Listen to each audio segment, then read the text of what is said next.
السلام علیکم ورحمۃ اللہ وبرکاتہ۔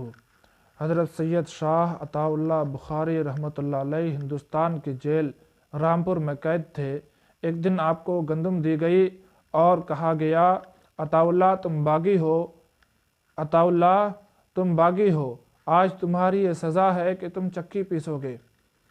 حضرت سید شاہ عطا اللہ بخاری رحمۃ اللہ علیہ مسکرائے اور اپنے سر سے رومال اتار کر ایک طرف رکھا، پھر وضو کیا اور بسم اللہ شریف پڑھ کر چکی پیسنا شروع کر دیا اور ساتھ میں بآواز بلند سورہ یاسین کی تلاوت شروع کر دی۔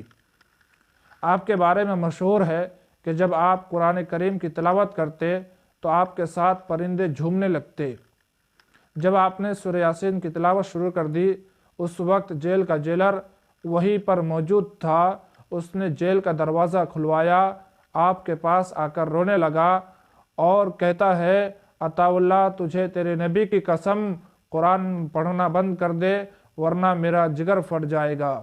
آپ کی آواز میں اتنی کشش تھی کہ جو کوئی بھی آپ کے قرآن کریم کی تلاوت کو سنتا وہ زار و قطار رونے لگتا اور توبہ استغفار کرتا، اللہ کے بارگاہ کی طرف رجوع کرتا۔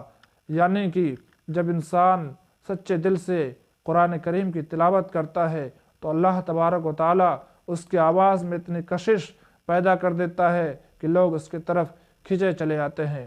اگر ہماری یہ ویڈیو اور یہ جانکاری آپ کو اچھی لگی ہو تو ہماری ویڈیو کو شیئر کریں، کمنٹ کریں، لائک کریں اور ہمیں سپورٹ کریں۔